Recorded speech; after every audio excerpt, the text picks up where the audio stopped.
Hello everyone, and welcome to the 38th plagiarized episode of Analyzing Evil, featuring Phil Spencer from Microsoft Gaming. Yeah, you probably think I should say Xbox, or Team Xbox or whatever, but the thing is, Xbox is pretty much a completely passionless shell of what it used to be, so it's no longer Xbox, but Microsoft Gaming. Phil Spencer is a top dog at Microsoft Gaming, and thus he controls the Xbox division. While his initial rise to the top was met with positive feedback, as he introduced the ever-beloved Game Pass and brought all Xbox games to PC, and thereby made them more accessible, the negatives today far outweigh the positives. Today, we will assess the heinous negligence of Phil Spencer and see how far down the cesspit he goes. Phil Spencer, as I just mentioned, was not initially disliked. From the perspective of Xbox fans, he did seem to initially bring Xbox out of the stump that they were in, far into the Xbox One generation. But in typical Xbox fashion, they started off the next generation with a terribly confusing name for the next Xbox, the Xbox Series X and S, not to be confused with the Xbox One X and S. Yeah, for some reason, they didn't just call the Xbox One the Xbox 720 and just add 360 to every subsequent console, like we all expected them to.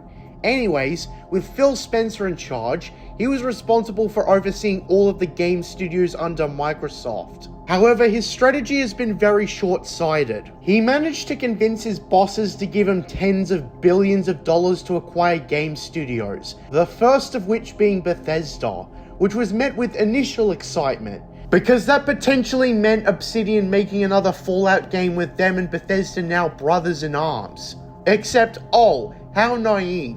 That didn't end up happening whatsoever. You might recall how Phil Spencer initially discussed mixing and matching different studios with different franchises, except that hasn't been a thing whatsoever. id Software did not make or even co-develop the next Halo game, aside from maybe experimental technology or whatever, and in general, that exciting prospect has gone down the toilet.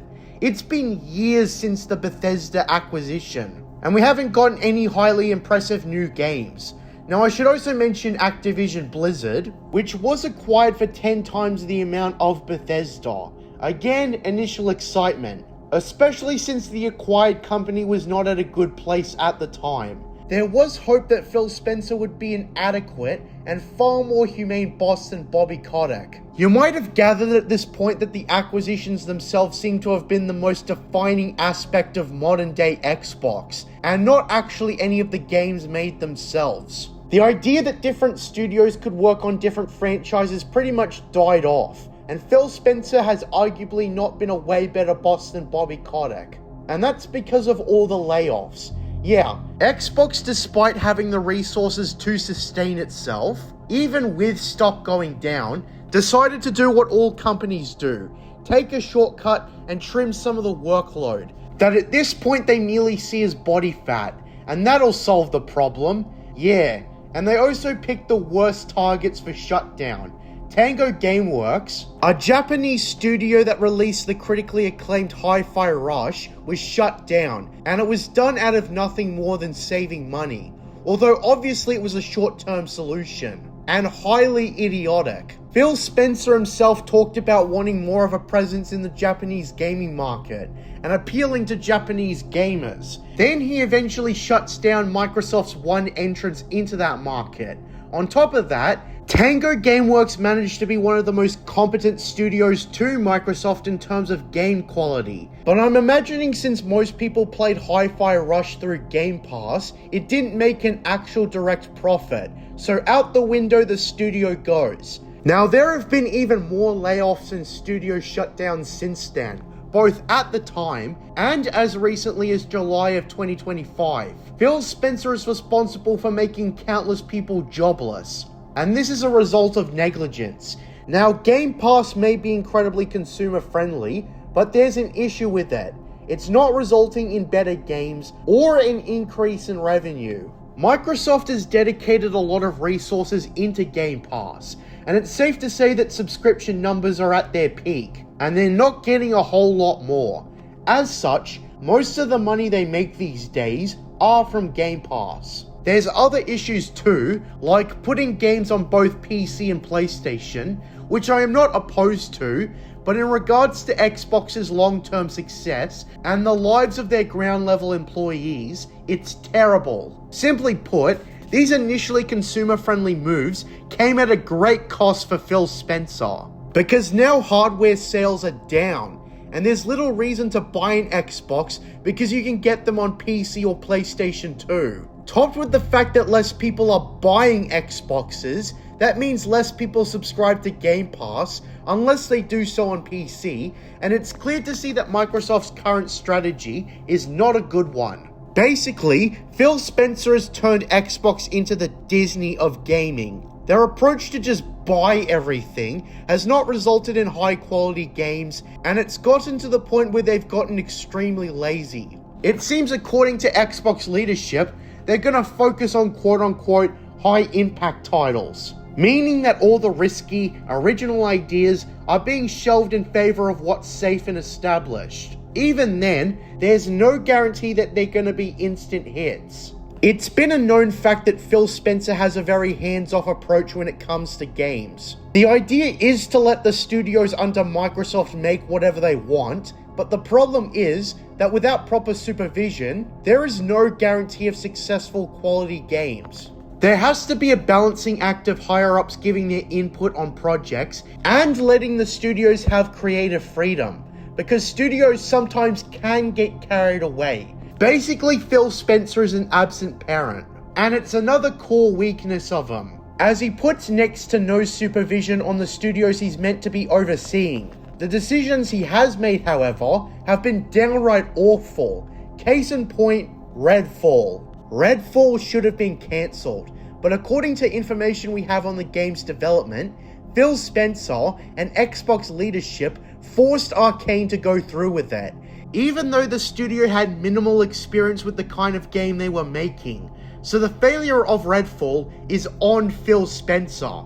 Hi-Fi Rush, it seems, was just a fluke, and they busted that fluke by shutting down the studio that made it, much to the ridicule of everyone. It's become increasingly popular to see Phil Spencer as a snake oil salesman. He promised big radical changes, and while some decisions like Game Pass have been huge, it's not come with better games.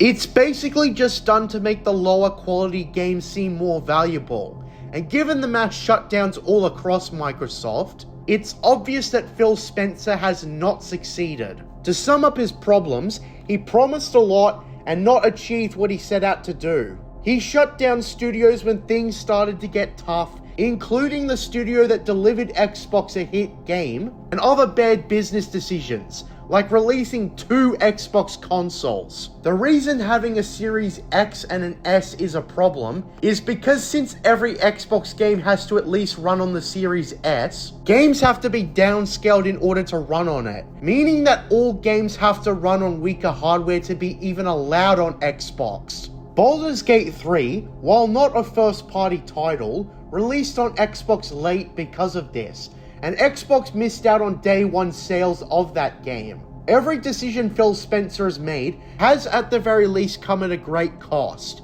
and the future of Xbox is far from sustainable. None of the hopes from the Bethesda or Activision Blizzard acquisitions came true. Phil Spencer basically just wasted billions of dollars on game studios, and in the end, it seems Xbox games are coming to PlayStation.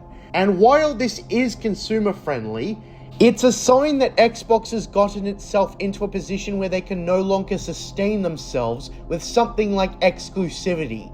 Exclusivity is no longer a factor when it comes to Xbox. That's a thing of the past. But that means there's no reason to buy an Xbox, which obviously tanks sales of the console to begin with. They're pretty much relying on the Xbox player base to hopefully not migrate to PlayStation, but that means that they're not really drawing in new players to their console. Now, I'm sure Phil Spencer meant every word in the beginning when it comes to putting Xbox on the right track, but nowadays, everyone has lost faith. Every business decision they've made came at a heavy cost, and it seems Xbox cannot sustain itself long term. And who knows if Xbox will even still exist in the near future. If Xbox ceases to exist, then it'll be a competition between PlayStation and whatever Nintendo puts out. I sure as hell don't want that to happen, but it seems like it will, with every decision made. Xbox cannot sustain itself, and Phil Spencer is to blame. Xbox is no longer what it used to be. Xbox used to innovate, but under Phil Spencer and incompetent leadership at Microsoft, it's a shell of what it used to be and what it could be, and I'm not sure it can ever get on the right path ever again. Xbox has been declining for over a decade at this rate. Halo is declining, despite it being a console seller back in its prime. And Phil Spencer may control a lot, but it's far from a force that can dominate the gaming industry. As much as it pains me to say, Bobby Kotick would run Xbox better than Phil Spencer. Because let's face it, Bobby Kotick was a key player in building Activision into a powerhouse, regardless of the human toll. While Phil Spencer both cannot produce quality products or even success, but he also cannot treat employees right, hence all the layoffs. Phil Spencer and all his talk to fix Activision Blizzard became the very thing he swore to destroy, and that qualifies him as a scumbag, lying, evil. Thank you for listening to this episode of Analyzing Evil. What do you think of Phil Spencer? Leave your thoughts in the comment section below. I'm JJ Plagiarisms, and until next time, what are stories but mystery boxes?